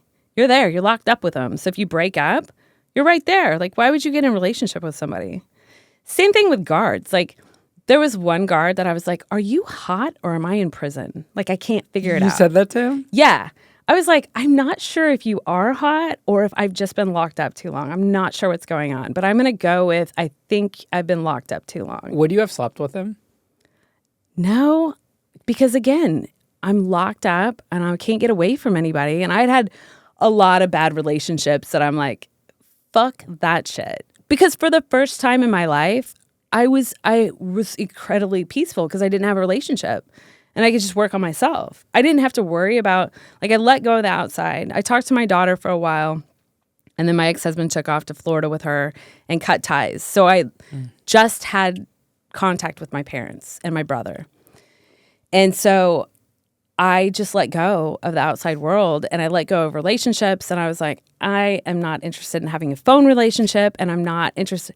Like, no, I'm just going to work out and do what I do, and I'm just going to do this time. It's fine. What was the biggest thing you felt like you had to work on? The biggest thing I had to work on, there's so many things. I don't even know if I could just name one. But I knew that my depression and my anxiety and basically how I process things, like how I insisted on living a double life because I was never willing to accept or admit pain or anything that was going on with me that might show weakness. You know what I mean? Like, my whole life, I'm like, nope, nothing's wrong with me. Everything's fine. Everything's perfect, no matter what. And that was something I really realized, was that I was just not capable of being truthful with that. I was a liar. And I lived a double life, and I was cool with that. I was very comfortable with that. And I'm like, you know what? Fuck it. I have nothing to hide anymore. I have nothing to hide. Like, the whole world knows I'm an addict, first of all. Or anybody that's seen my story, they know what time it is. Obviously, you don't go to the feds for all this meth and not have a problem. And I'm like, I just have to be honest about shit. So, like, to this day, I'll walk up to somebody and they'll start talking, and I'm like, yeah, I was in prison. I mean, I just immediately tell on myself. I just throw it out there. I'm like, yep. But the interesting thing about when I was in prison is that my brother came to me and he was like, you have a really interesting story. You should write blogs. And I'm like, what's a blog? And he's like, so he starts sending me blog ideas. He's like, if you email me, I can post the blogs for you. And I'm like, what am I supposed to write about when I run out of stuff to say? And he's like, you're in prison. You're never going to run out of something. And I was like, yeah, okay. So I started writing. So on Mondays, I would pick a topic and I would write all week long. So my goal was like write 250 words. And I'm very wordy and I talk a lot, obviously. So I write like I talk. And so my 250 words would turn into pages and pages. So on Friday, when everyone else was watching a movie, I was landing my plane. And then Saturday morning, I'd be up at 6 typing. And, you type 30 minutes on, 30 minutes off. You have to wait. So I got really good at typing really, really fast. But I'd battle that computer all day long, and then I'd have a deadline for myself for Sunday to get it to him so that he could do a quick edit and post it. And so it was cool because I was writing from an ivory tower. Nobody could touch me. I wasn't getting criticism. I wasn't getting any kind of backlash. I could write freely. But my topics were always, trying to help a loved one that was in prison or help somebody with a loved one in prison. And so it really helped me to, develop and be able to deliver my story in a way that I had talked about my story so many times. And I remember the first time I went to write about it, it was really hard. But then over time, you write it out, you keep writing it out, you got a piece of this story, you got a piece of this story, you start being more comfortable with the truth. And so it was interesting because at one point I called my brother and he's like, guess what? When I Google your name, it's not a pile of meth anymore, it's your blogs. And I'm like, I didn't know it was a pile of meth. I was like, what? But so it was very interesting on how that all went down because I'm like, well, so like people are actually seeing these. And he's like, oh yeah. He's like, you have one trending on Google right now. Like my Ghost Dope blog started trending on Google at one point, and I'm like, I don't know what that means. I'm in prison. I'm not looking at this stuff. And so my dad started sending them in to me, and I could see what it looked like because he would add a picture, do whatever. And so then people in prison started reading them, and they're like, you're a really good writer. And I'm like, I don't know about that. But it helped me to develop my narrative, and it helped me to be able to deliver my story in a way that was honest and truthful. And I didn't look like I was hiding something because I was just, this is what it is. And so on the other end of it, I was controlling my own narrative by my brother publishing these because, again, every time the DOJ releases any kind of press release with anybody that gets in trouble, everything refreshes. Everybody's press releases refresh. And so if you had a federal indictment, that's what's going to end up at the top over and over and over again, no matter what you do on social media or, whatever it's always going to make its way back up to the top. And it was awesome because I had all of these blogs that here you have this news story, but then I have all my blogs and my narrative and my story, and it resonated with a lot of people. And so when I got out, I had one employer was like, I've read all your blogs and you do not need to be working in a warehouse. And I'm like, yeah, but I need to right now. You know what I mean? And he's like, go, be free. You don't want to work here. And I was like, what? I got a job, but it was interesting because it controlled my narrative. I controlled my narrative. My brother, I don't know I think he was just giving me a project. He was just giving me something to get through. But that's the one thing that helped me more than anything is because all the writing, I was able to sort out so many of my feelings, and it helped me to process what I'd gone through and what I was going through. And it's taken me through to today to be able to, process it in a more even manner rather than lose my shit, go get drugs. You know what I mean? So I've been clean for 11 years. And it all goes back to the day with a cop, which has always blown my mind. I'm like, cop did that.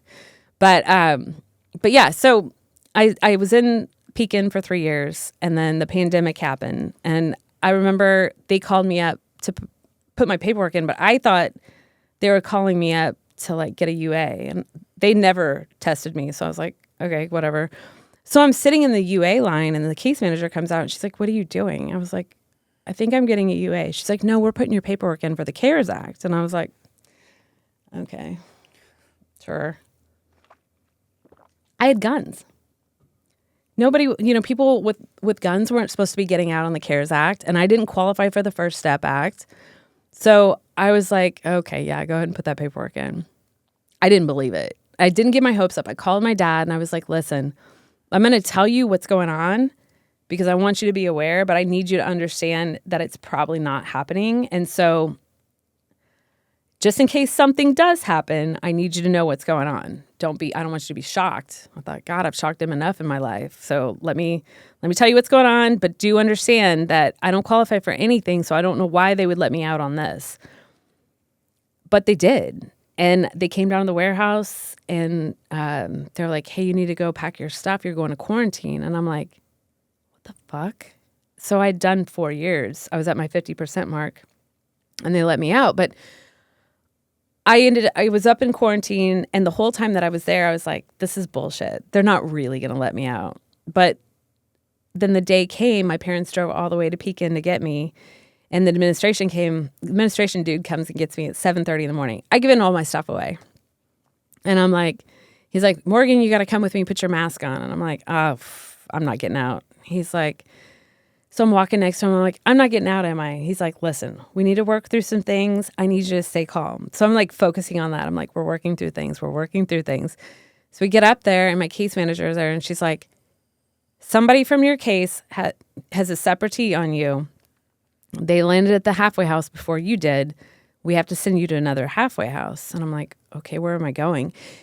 Because at this point, and I don't know about you, I wasn't even thinking about a halfway house. I wasn't thinking about anything because I wasn't supposed to be out until February of 25. You know what I mean? Like, that was my out date. So I'm like, I don't know what I'm doing here. You know what I'm saying? Like, it was so bizarre. Everything was just, it went so fast because I was like, I wasn't ready for that. And I told myself it wasn't going to happen. So when this got pushed back, when the halfway house got pushed back, I'm like, what? I'm going to home confinement. They're like, yes, but you have to have a halfway house that monitors you for the home confinement. I'm like, okay. He's like, you're going to have to do check-ins there. And he's like, it's going to be in Topeka, Kansas. Well, that's a long way from my house. And I'm like, because I came out, I lived with my parents for the first year. So it was about 60 some miles from my parents. Not horrible. And he's like, you want to get out, right? And I'm like, yeah, you can put me wherever. I don't give a shit. It's fine. So I'm like, well, you shut my phone off. I need to call my parents. So I call my parents. My dad's like, well, we just made a practice run. We'll be back it was the 1st of June. And I was like, okay. And I'm thinking to myself, God, you were so nice. To this day, you're not complaining about anything. Like, that's awesome. I want to be that person. You know what I mean? And so they left. That was the worst week of my life because I was like, I'm not getting out, but you have this dangling carrot in front of you and you're like, I might get out. I was a mess. Like, the officers came and saw me. People were like, you're okay. Everything's okay. I had girls, like, our quarantine was so funny because it was like flaps of plastic in the wing. And so I'm like, this is quarantine. But I would have girls that I worked out with that would come to the plastic and we'd work out together. So, like, I had kind of like a schedule of like people that would come and work out with me. So basically, I just worked out nonstop, like, the whole time. Like, I worked out until I just passed out. That was my quarantine. But there was a lot of officers that were really cool. I mean, obviously, I'd done good things since I'd been there. Like, I had no incident reports. I had nothing bad. I taught myself sign language and taught, like, sign language classes. And I just did whatever I could to, like, try to better myself. Like, even though, as you know, a lot of those classes are bullshit. I took every class that they had, even though I knew I wasn't going to get First Step Act. Even before First Step Act even existed, I was taking everything. Every single class that I could take, I was like, fuck it, I'm doing everything. Just because I was like, maybe there's something. Like, what if there's something there that might help me? So, like, it was my desire to, like, do as much as I possibly could to change. In the meantime, I'm writing as much as possible, and I'm getting a blog out every single week to my brother. And so when I got cut loose for home confinement, I had done nothing to prepare for it. And in my mind, up till the moment I walked out, I didn't believe it was happening. It's surreal when you come out and you're just like, this is not really happening. Did you go to the halfway house? Yeah, it was terrible. If I ever had to do it again, I would never do it. I would just max out till my good time date. How long were you there? I was at the halfway house for the first month. Mm-hmm. Then they let me on home confinement, which is the stupidest thing in the world with the phone call system. Oh, God. And I had the judge sentenced me to the first year supervised release on home confinement on the bracelet. So that didn't start till after the halfway house. So I was like, why don't you just put me on the bracelet now to just start it? Didn't make sense. Backwards. So I'm on the home monitoring thing where you could literally, they say it's a violation if you have the forwarding the call thing. Yep. So the guy that would come and inspect that would do that whole process, we never turned it off because we didn't know how to do it, or we'd call the company and it was just built into the phone because this is 2019. He would just listen to the first 2 rings and be like, all right, you're good. Call forwarding didn't take effect till like the 3rd ring. So it was on the whole time. Oh, my God. So when I realized this, I just started leaving the house and I got an apartment. I was hanging out. I was going on dates. I was doing whatever, just messing around. And then at night, like when I was at home, my mom would just wake me up because she stayed up late when they would call because they call once throughout the night.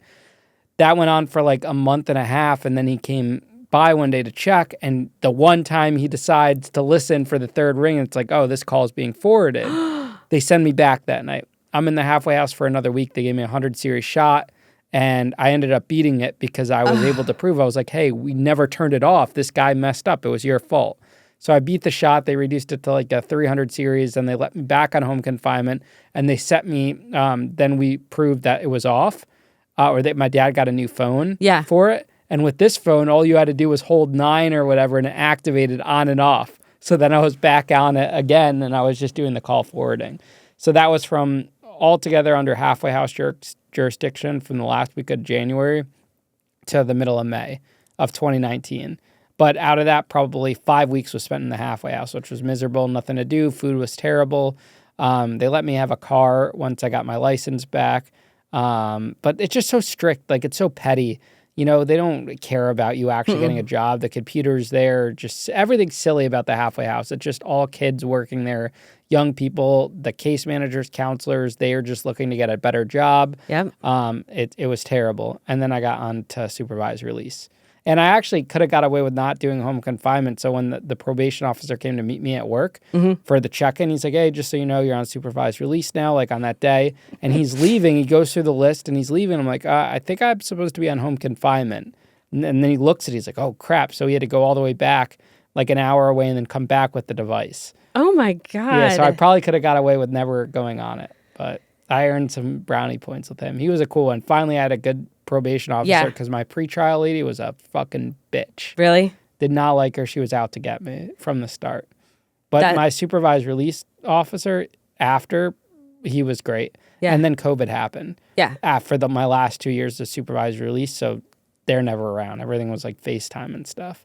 I was living in a different state because the system just messed up. Like, I moved for work, and they tried to transfer me, and I only had like 8 months left, and New York wouldn't take me. They were like, he's only got 8 months left. So I was in limbo for like 8 months because they're not going to say no because I had a good job. Right. So the whole thing was just screwed up. I understand that completely. So my job is I have to cross state lines every single day, but they were fine with it. I mean, I feel like the halfway house is like set up for a show. Just to like barely meet the bare minimum, and halfway houses aren't regulated because they're making money and they're for profit. They're private, so they're going to keep their expenses low. It's funny because so many of them are nonprofits. Yeah, but it's hilarious. They're making the making executive director is paid 6 figures. Yes, at mine there was an executive director, an assistant to the executive director, like a VP or whatever. Then even more people, and they're all getting paid good salaries. Yeah. And that was always a funny thing because, like, I would talk to different people, and they're like, they're nonprofits, so they're not. I'm like, no. Maybe you don't know what a nonprofit is. Like, that they're making money. Those people are driving nice cars for a reason. Like, that's the people at the top. They're doing well. These people that are taking the phone calls, they're not. They're getting paid nothing, and they're the ones that have your life in their hands. These people on the call. That you have to call into. And they were pretty good to me for the most part. Like, I had a couple little issues where one guy called and he was like, hey, you're out of bounds. And I'm like, I'm at the gym where I'm supposed to be. And he's like, no, you're at a vape store. I'm like, It's a strip mall, and I'm downstairs. Oh, you're on a GPS one. Yeah, I Oh, was on an wasn't ankle monitor. Yeah, when I was on one for like supervised release, it was the old school one. Oh. So you didn't have to charge it. It was just, it would tell you if you're outside your house. No. This was a GPS. Those are almost kind of better because then you could prove you're not getting anything in trouble, but then you got to charge it and stuff. Oh, yeah. And then the chargers break, and then I'd have to drive all the way out there and get a new one. But yeah, it was... So what do you have to submit passes for what you wanted to do? No, I had to work off an itinerary. So I would have to know exactly what I was going to do for the following week. And I'd have to have it approved on Thursday with my case manager, do my UA, and then I would have my itinerary for the week. And you have to be exactly where you are. But I work a sales job. And so I was on the road quite a bit. And during work time, I had to write down and log every single place that I was at. And I was like, oh, this is awful. But I did it for 43 months. I mean... That's crazy around a house arrest for 43 months. They should have just transferred everyone to supervised release. Oh, they should have. But, I wonder how much money the halfway houses made. A lot of money. But when I was on home confinement, I would talk to anybody with ears. I'm like, there's not a federal halfway house in Kansas City. Like, are you aware of this? Is anyone aware of this? You're sending people to home confinement, and there's nothing in Kansas City. So, like... In Missouri, you have a halfway house in Springfield, and you have one in St. Louis, and then you have one down in like the Boot Hill. But there's nothing in Kansas City because you have Leavenworth, Topeka. But still, you have all this space where it's not being covered. These people there's nobody to like monitor these people. And so anybody with ears, I'm like, there needs to be a federal halfway house in Kansas City. So I was working, I got a fellowship with dream.org, and it was like a pilot program and it was all Zoom, which was perfect because I'm on home confinement. So I get involved in this, and I'm on a soapbox about this federal halfway house. And so that was my project. They're like, yeah, this is a great project for you. And I'm like, oh, that's that little thing? No big deal. But it was pretty cool because, when you're on home confinement, you better have something to keep you occupied. And so the government affairs director, I had hopped on a Zoom. I was real nosy. Like anything that was going on, I would just hop on a Zoom and be like, what are you guys doing? You know what I mean? Like I knew when all their Zooms were. So I'm like, what's up? I don't have anything to do. And so I started connecting with people, and I connected with the government affairs director, and I was like, there's not a federal halfway house in Kansas City. And with people coming to home confinement, this is a problem. I mean, I have a good situation. I have a supportive family. I'm always going to get back and forth. I'm always going to be able to make that trip. I have reliable vehicle, all that stuff. But there's a lot of people that don't. I mean, when you come out on home confinement, you don't have a lot going on. You're shell-shocked from coming out of prison. You've just left a community inside the prison, and now you're out in a community that doesn't necessarily accept you. So you're in a traumatic situation. And so anyway, he set up a meeting with Congressman Cleaver, and I went with my ankle monitor and had this meeting. And of course, I'm passionate about it because I'm like, I'm living this. I need you to understand. And they were like, we looked it up. We thought there was a federal halfway house. I'm like, no, not since 2017. Closed down, along with 16 other halfway houses across the country when they cut funding for the Second Chance Act. Just quietly cut funding. All these halfway houses closed down. Then the First Step Act comes. And so you have all this less... You're minus all these halfway houses, and you have all these people that are supposedly going to be possibly doing more home confinement. Then you've got the pandemic. So it's kind of like a perfect storm. You've got to get some of these people out of there. You've got to get more halfway houses. Well, so I had this meeting with him, with Congressman Cleaver's office. But on my way there, I was talking to a friend of mine earlier that morning that was involved with the unions, and he was talking about the workforce, how it was so bad. So I called my dad, and I was like, if I could get the unions involved, Kansas City unions are a big deal. Like, Kansas City's huge for unions. And so I was like, if I could get the unions involved with this, maybe they can be part of it and, push for this. This might be a good thing. So I had the meeting with him, with Congressman Cleaver's office, with his staff. And by the time I got out, I called my dad, and he was like, hey, I've got a meeting with the AFL-CIO for you on Friday here at the office. And I'm like, what's that? He's like, it's the elected union official. I'm like, right. Okay, cool. So I went to that meeting with him, and he was awesome. And I told him everything that was going on, let's link this up. We have all these people coming back from federal prison to this area. If we had a federal halfway house, it could somehow link it to union jobs and things like that. It could be a win-win for everybody. So he takes out his phone and he calls. He's like, I'm going to call the Rev. I'm like, who's that? It's Congressman Cleaver. They call him the Rev. And so he's like, hey, did your staff tell you about this? And he was like, yeah, actually they did. And he's like, I want you to know the unions are 100% on board with this. So I'm like, what's happening? This is awesome. So I ended up, I went to breakfast with him and a federal judge who is awesome. Such an awesome dude. Like, he's all for, preventative justice. He's all for so many things and like really helping people. And so he got on board with this. And obviously I'm on home confinement with an ankle monitor, and I can only go to these things by permission only. And so, I kind of had to wait in the shadows. I'm like, I can't really be a part of this. Like, I can't be talking to the BOP, and I can't be, you guys handle this.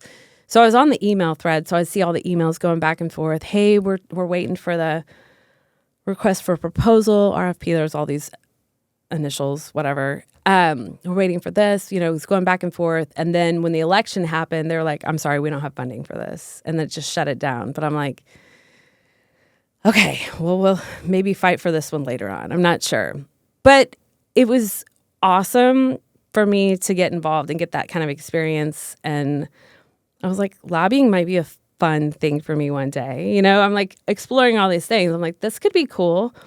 And obviously with my felonies and my federal experience, you have a different kind of education that you're, closest to the problem, so you're a better solution. So that was really cool. I got involved with that, and so that kind of nursed me through some of my home confinement, gave me some wins, some highs, some lows. I was also working out for 2 hours a day.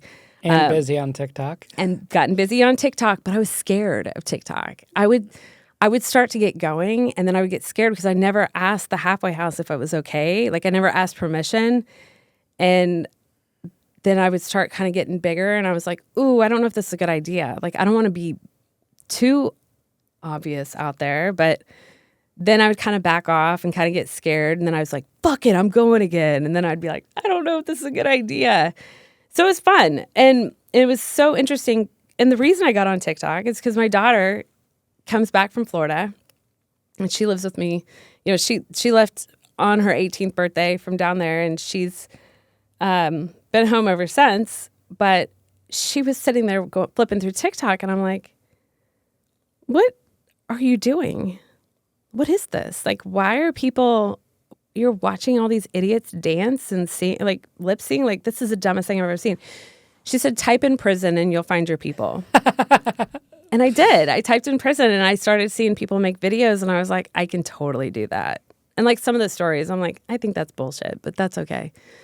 So I started doing it, and that gave me more something else to do. You start finding all these little purposes. You're like, I can do this, and I can get this story out.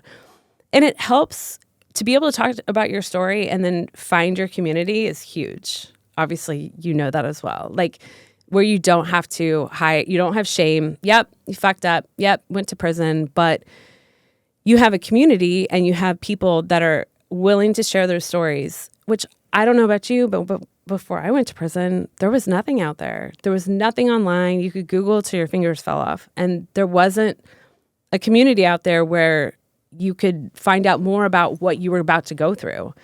And so I found a lot of value in that, because I was like, this could really help somebody. This would help me. This would have been great for me. If I had this before I went in, that'd have been wonderful. Just so it wasn't so much of the unknown.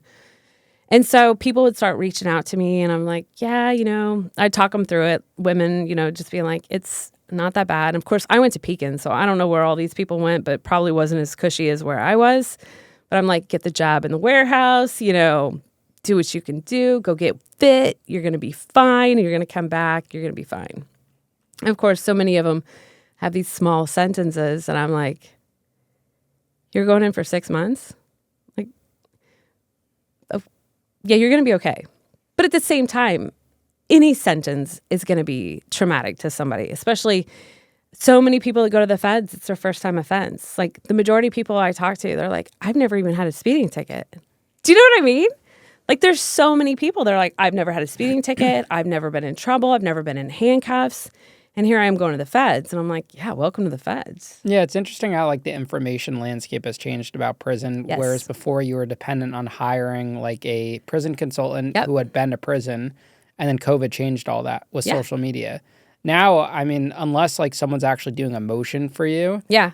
there's really no need to hire someone for advice because that could all be found online or interviews. Yeah. Like if I was going to prison tomorrow, I would just hop on one of these, a show like mine or yeah. anything, and just watch the interviews. Yeah. Find one that relates to the type of prison you're going to. Everything's pretty much been covered. Yeah. Lows, mediums, camps, penitentiaries. And, Yeah. and just watch that. Yeah. You don't need to pay someone to do that. No. And I paid a prison consultant in prison. My parents did.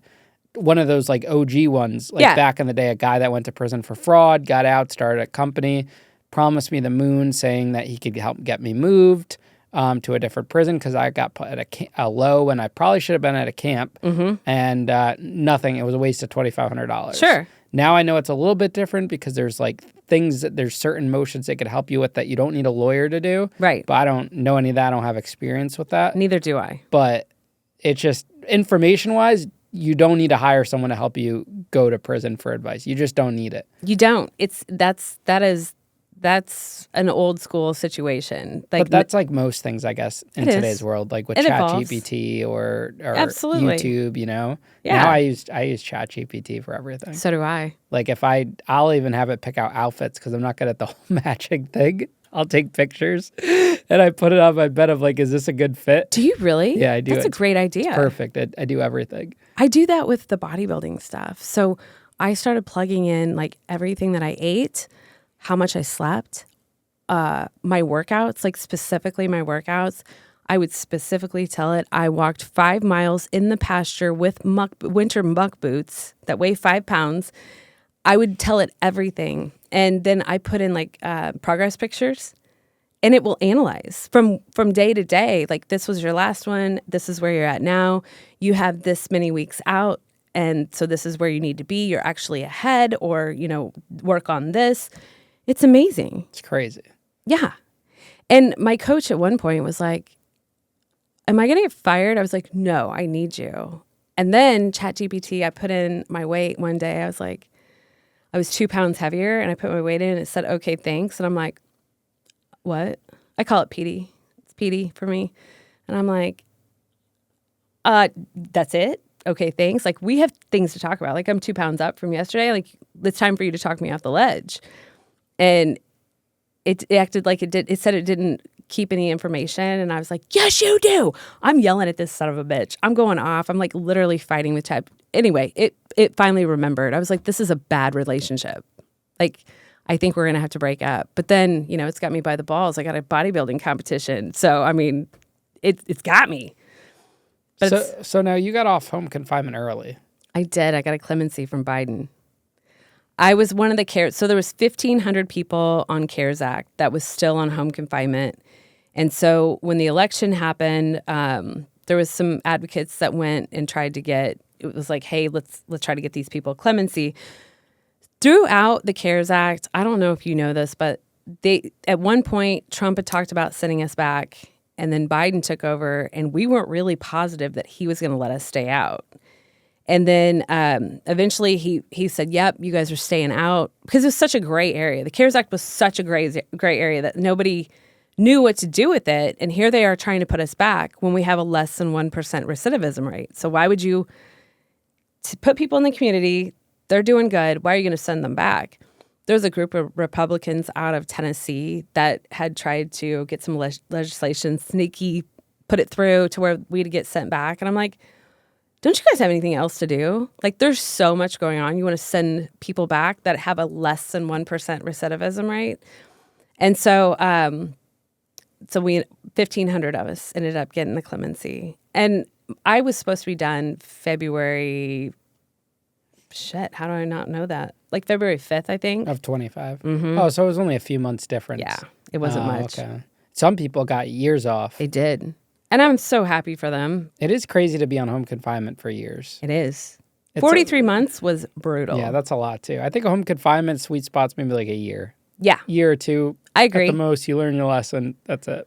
I would think there could be more of a stepping system to it. Like you have 1 year of like being super restricted, like the original home confinement, or maybe even 6 months, and then step down from there. Like, hey, you've done all these things, you've completed all these tasks.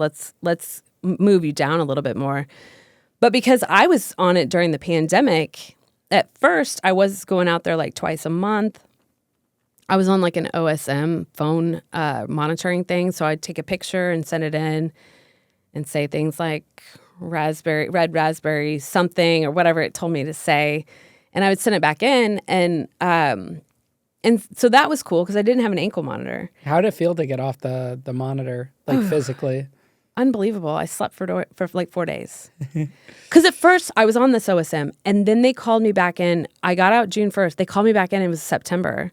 So I'd had all these months with no ankle monitor. People did not notice. I could go to the gym. I didn't have an ankle monitor on. And then they called me back in and they're like, you have to put this on. We just, they decided that the CARES Act people have to wear this. And I'm like, I was devastated. It set me back so bad because I was like, people are going to think I fucked up. You know what I mean? And like, it fucked with my head really, really bad. I was like, I kept telling my parents, I'm like, I swear to God, I didn't fuck up.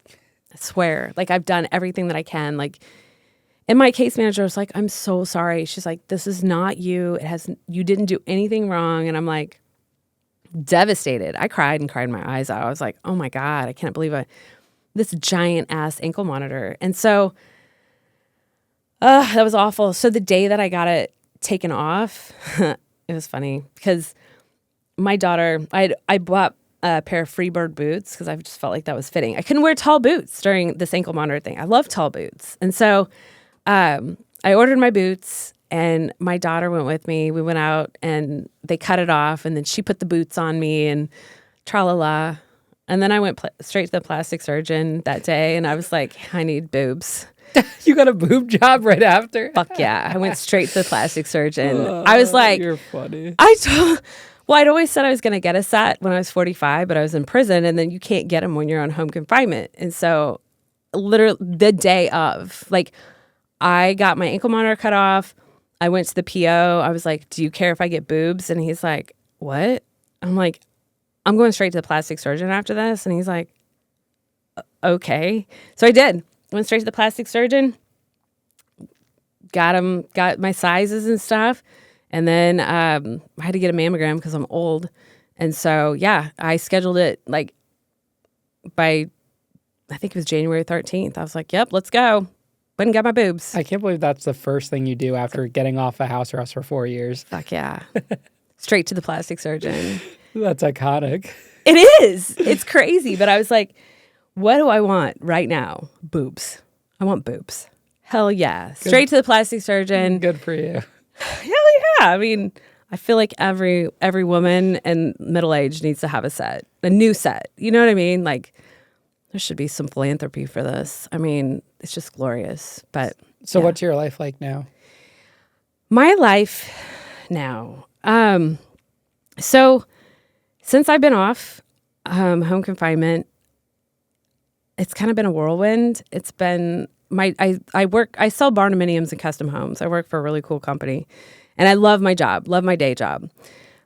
Still doing TikTok, obviously, but I wanted to do something way more than just that. And so my daughter and I are co-founding a nonprofit, which is Transforming Criminal Justice. And obviously it's huge that she's doing this with me. Like, she has initiatives. She wants to help kids that their parents are in prison. And I actually have a reentry app in development that could help with somebody's plan. Like, I feel like reentry needs to start the day that you're arrested. It doesn't need to start when you come out. Like, it can start in the beginning before you go to jail or, at first point of contact with cops. And again, this goes back to the officer that took me the day that I was indicted.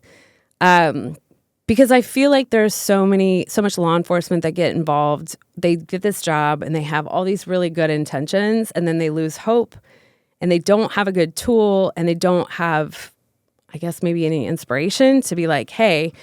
So I feel like the reentry app that I have, my vision for it is, and it's in the process of being developed, but my vision is to be able to do like an AI type interview where, you can learn about the person and what their hopes, what their dreams, what their interests are, and like try to help them set up, not step by step, but help them to set the trajectory of their life and then set their intentions and do like a daily checklist type thing. Like, hey, get up today. Let's set your intentions for the day. Because that's something I learned in prison, was setting my intentions when I brush my teeth in the morning. But it's not human nature to do stuff like that. And so I try to set my intentions every single morning. And so if I can help other people to set their intentions and start not just dreaming, but start taking steps. And I'm not saying, take huge steps. I'm talking about taking little steps in the correct direction, in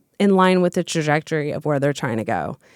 And so the other thing with this app is that there's no resources. Resources are the best kept secrets. At least in Kansas City, they are. It's embarrassing. And so I think that I would like for Kansas City to be like a pilot for this reentry app where it can be kind of a one-stop shop for resources, for housing, to get the unions involved with jobs. Here's these jobs. Here's all of this stuff that you can do. There's people that will employ you. But I wrote like an 8-week course on like exploring, developing, and delivering your narrative, because it's something I feel truly helps. If you're able to tell your story and tell it in a way, like say it with your full chest. Yep, I fucked up. Yep, I did all these things. People receive you so much differently if you're just like not bashful about it and you're like, this is where I was, here's where I am now. And so I feel like there's a lot of stuff out there. There's a lot of people that want to help people, but I don't think there's like a step-by-step type thing to where, people can come up with ideas of little things that they can do every single day to make those steps in the correct direction. So I have lots of ideas for it. And I mean, obviously I'm going to have to just use Kansas City as like a pilot for right now. But yeah, I mean, so much of this goes back to that day in the car. And it's wild, but at the same time, like I have talked to like a lot of law enforcement and I'm like, I want to tell you a story. I want to tell you what happened to me and how it changed my life. Like I need you to understand that you have a lot of ability if you use it properly. Like this is opportunity. Once again, this is opportunity. Like look at this. Yep, this situation sucks, but this is your opportunity. Like this is your chance. And if you frame things in that manner and you're able to sell that to somebody, then you got a shot at them doing something different. You know what I'm saying? And so I want to help people that have loved ones, like with my blogs and stuff that I wrote. I would like for this app to be a place where people can go, kids can get help from other, my daughter with her initiatives to help kids that their parents are in prison. Obviously, she went through a lot, and so she has a lot to give back with that. So I don't know where it's going, and it's all happened so fast, but it's awesome. And the coolest part is that my daughter's involved. Like she's all on board with it. Like, she's super excited about it. She's set up the nonprofit. She's the one doing all this stuff. And so it means the world to me, obviously, to have her involved with everything. And my parents are still amazing. My brother, his wife, my nephews and nieces, like everything's great. I mean, I don't think I would change a thing. Like I needed every single part of that journey. And at the time, obviously it sucks, but I am at the point now I can look back and be like, I needed all of that journey to happen just the way that it did. Home confinement for 43 months. Yeah, that sucks. But would I have sat there and gotten involved with advocacy? Would I have found out different avenues of things that I feel passionate about? Would I have had the chance to really evolve and develop my narrative and be able to talk to people and things? Just like the plane ride here. I get on the plane, plop down next to these people. They're like, are you going to New York on business or fun? And I was like, kind of both. I'm like, I'm going to do a podcast with Ian Bick, locked in with Ian Bick. And he was like, what's it about? And I was like, prison. He's like, I build prisons. I'm like, I went to prison. And I mean, I'm just like, yeah, all this stuff happened. Here's what I'd like to do. And I was like, you want to do a podcast? And he's like, I don't think so. But I'm like, I feel like that wasn't a no. That wasn't a hard no. I was like, I think people would like to talk about like people building prisons. Like that's interesting. But there's so many aspects of it that, you know, the more stories you get from people, you get all these different perspectives of it. And I think it's just so interesting. So I started my own podcast. And it's just getting started. I'm brand new. And I'm going to be honest with you I know nothing about anything that I'm doing. Like, I'm just like, I have no clue. But I have people that are like helping me and they're awesome. And I'm incredibly grateful. But yeah, so much of this comes from TikTok and people reaching out and different things like that. So, what's one thing you wish you could tell your 13-year-old self? Stop being a liar. Stop telling everybody that you're okay. Stop telling everybody that there's nothing wrong, that you have no pain physically, mentally. Like, talk about it. Like, I have wonderful parents that would have sat there and listened to anything that I had to say, but I wouldn't talk. I wouldn't say anything about it. So I just hid it because I felt like it was a sign of weakness. But at this point in my life, like, that's weak. When you can't own your shit, and you can't be honest and you can't be truthful about pain or anything that you're going through, that's when you're weak. That's when you're being a pussy. If you can be like, hey, I fucked up and I'm still fucking up, but I'm heading in the right direction. I feel really good about it. That's when you got a set of balls, not hiding shit, not living a double life. So if I could go back and tell myself, I'd probably beat the shit out of myself at 13. I'd be like, what is wrong with you, psycho? But, you know, also I struggled so much with body image, with weight, and to this day, I mean, here I am about to do a bodybuilding competition, and I think that bodybuilding was a sport created by the mentally ill for the mentally ill, but it fits, you know, it works for me. And at this point, like I'm in control of my diet, I'm in control of my workouts, and I'm not out using drugs. I'm just following a regimen, and I've got a goal in mind. And this comes from my dad sending me Strong magazine every month in prison. These women would be on the cover, and I was like, I'm going to train like I'm going to be on the cover of that thing. That's what I want to do. I told my dad the other day, I'm like, this is all your fault. This whole bodybuilding thing, I went and got my bikini fitted, and it was like $800 for this tiny bikini, and I'm like, this is your fault. Because I looked at all these magazines, and I was like, I want to compete. That's what I want to do before I turn 50, and I'm 48. So here I am. I'm like, do or die. So you got to go. It's time to go. Don't be scared. Just go. So yeah, in 7 weeks from tomorrow, I'm going to be on a stage pretty much naked.